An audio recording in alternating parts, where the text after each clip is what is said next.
Hello students.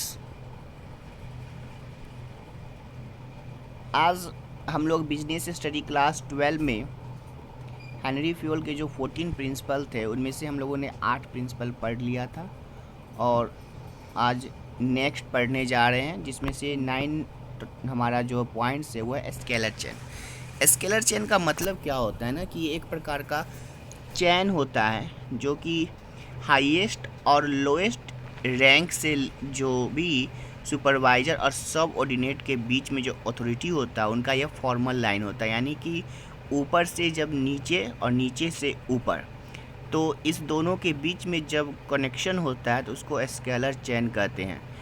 किसी emergency की स्थिति में जब कोई भी एम्प्लॉय अपने सेम लेवल पर गैंग प्लान के ज़रिए जो है वो आपस में कनेक्शन बैठा सकते हैं, पैरेलल कनेक्शन, जो सुपरवाइज़र उनके जितने नज़दीक होगा वो उससे संपर्क कर सकता है, तो इसको स्केलर चेन कहते हैं। ठीक है, मान लो क्या कि अगर डी के नज़दीक जी है तो डी जी से कनेक्ट हो जाएगा, अगर सी के नज़दीक एफ़ है तो सी एफ़ से बात कर लेगा। तो अपने सेम पैरेलल जब रेंज के सुपरवाइज़र और सबऑर्डिनेट के बीच में इमरजेंसी की स्थिति में जब आपस में कनेक्शन होता है तो इसको हम स्केलर चेन कहते हैं। ये अथॉरिटी का एक फॉर्मल लाइन होता है जो सुपरवाइज़र से सबऑर्डिनेट और सबऑर्डिनेट से सुपरवाइज़र को आपस में बातचीत करने के लिए तैयार किया जाता है। ओके, नेक्स्ट पॉइंट है ऑर्डर। ऑर्डर का मतलब क्या हुआ कि जब हम कुछ भी या किसी से भी हमको जब कोई काम करवाना होता है या जब हम कुछ करवाना चाहते हैं तो लोगों के बीच में जब हम उस सही समय पर और ज़्यादा से ज़्यादा इफ़िशेंसी के हिसाब से हम उसका इस्तेमाल कर सकते हैं, उसको ऑर्डर कहते हैं। ऑर्डर का मतलब क्या हुआ कि मैक्सिमम इफ़िशेंसी के लिए हम लोग जब सही समय पर जब हम कोई भी सही अरेंजमेंट करते हैं आदमी का या सामान का तो उसको हम ऑर्डर कहते हैं। ठीक है, ऑर्डर का मतलब हम बोले और वो चीज़ हमारा फुलफ़िल हो जाए, इसे हम ऑर्डर कहते हैं। 11 पॉइंट इक्विटी। इक्विटी का मतलब हुआ इक्वलिटी, समानता।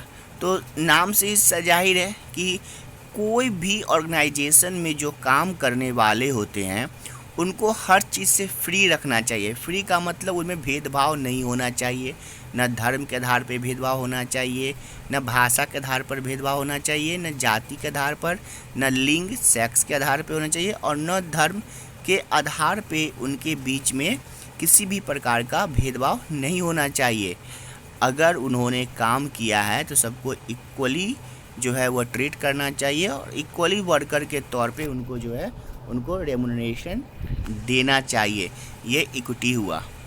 12 point stability of personal. Stability of personal का मतलब क्या हुआ कि जितने भी सिलेक्टेड होते हैं या जिनको भी अपॉइंट किया जाता है, ठीक है, जो जिस पद के लिए काबिल होते हैं उन सब को जो तो सिलेक्टेड पर्सन जो है उनको हमेशा उस पोस्ट के लिए जो है कम समय तक के लिए रखना चाहिए, यानी कि उनको समय दर समय ट्रांसफ़र करते रहना चाहिए। उनको ये नहीं होना चाहिए ये मेरा ये पोस्ट परमानेंट हो गया, परमानेंट पोस्ट पे उन्हें नहीं रखना चाहिए, उन्हें हमेशा बदलते रहना चाहिए।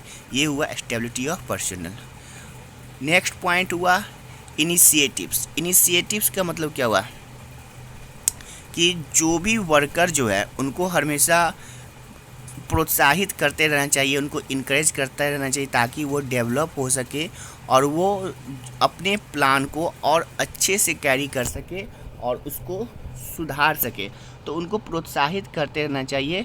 इनिशिएटिव्स का मतलब ही होता है क्या कि फर्स्ट स्टेप लेना जिससे सेल्फ मोटिवेशन हो सके, यानी खुद को जो है आत्मविश्वास दिलाने का पहला स्टेप उसको इनिशिएटिव्स कहते हैं। और it is thinking out and executing the plan, plan को बनाने का ये एक तरीका होता है। ठीक है, 14 और लास्ट फ्योल के जो पॉइंट्स थे वो थे एस्प्री डी क्रूप्स। ये एस्प्री डी क्रूप्स का मतलब क्या होता है, मैनेजमेंट को हमेशा प्रमोट करते रहना चाहिए। किन चीज़ों को, तो टीम वर्क को, लोगों टीम में जो एक जोश पैदा करना चाहिए, यूनिटी को, हारमोनी को, उनके बीच में जो है आपसी भाईचारा को, प्रेम को, इन सब चीज़ों को एम्प्लॉय के बीच में जो है वो प्रोत्साहित करना चाहिए। और मैनेजमेंट जो है वो हमेशा एक टीम वर्क में लोगों से काम करवा सके। तो इस तरह से हेनरी फ्यूल के 14 प्रिंसिपल थे।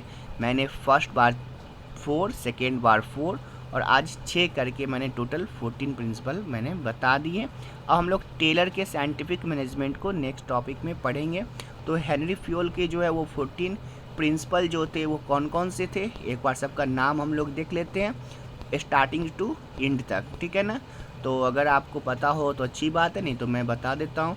सबसे फर्स्ट पॉइंट था डिवीजन ऑफ वर्क, लोगों के बीच काम का बंटवारा। सेकेंड था अथॉरिटी एंड रिस्पॉन्सिबिलिटी, यानी कि जब सुपर टॉप लेवल जब बात नीचे के लेवल तक देता है तो उसे अथॉरिटी कहते हैं, और जब लोअर लेवल या सुपरवाइजरी लेवल ऊपर के लेवल की ओर अपनी बात को पहुँचे उसको रिस्पॉन्सिबिलिटी कहते थे, ठीक है।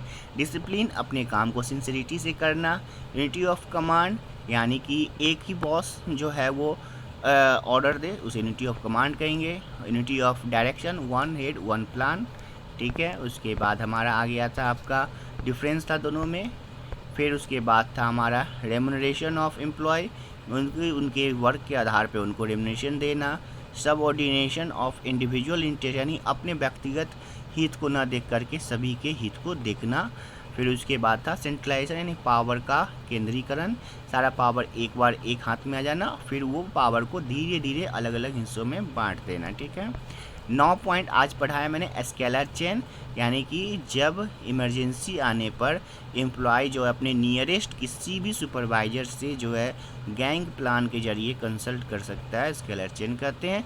ये एक प्रकार का लिंक होता है सुपरवाइजर से सबऑर्डिनेट के बीच का चैन होता है।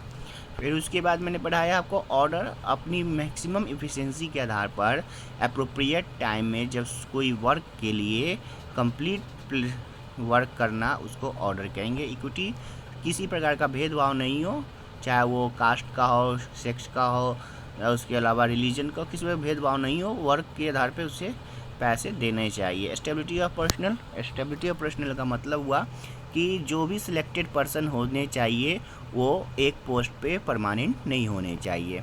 इनिशिएटिव्स वर्कर को प्रोत्साहित करते रहना चाहिए उनको, ताकि मोटिवेशन मिलता रहे और वो काम को और अच्छे से करते रहे। एसपीडी ग्रुप्स का मतलब मैनेजमेंट को जो है टीम वर्क को बढ़ाना चाहिए, उन लोगों के बीच में, कर्मचारियों के बीच में भाईचारे की भावना पैदा होनी चाहिए और उनके बीच में इस तरह की भावना हो तो वो काम अच्छे से करते। इस तरह से हम लोग का हेनरी फ्यूल के 14 प्रिंसिपल ख़त्म हो गए हैं। ओके, तब तक के लिए थैंक यू, बाय।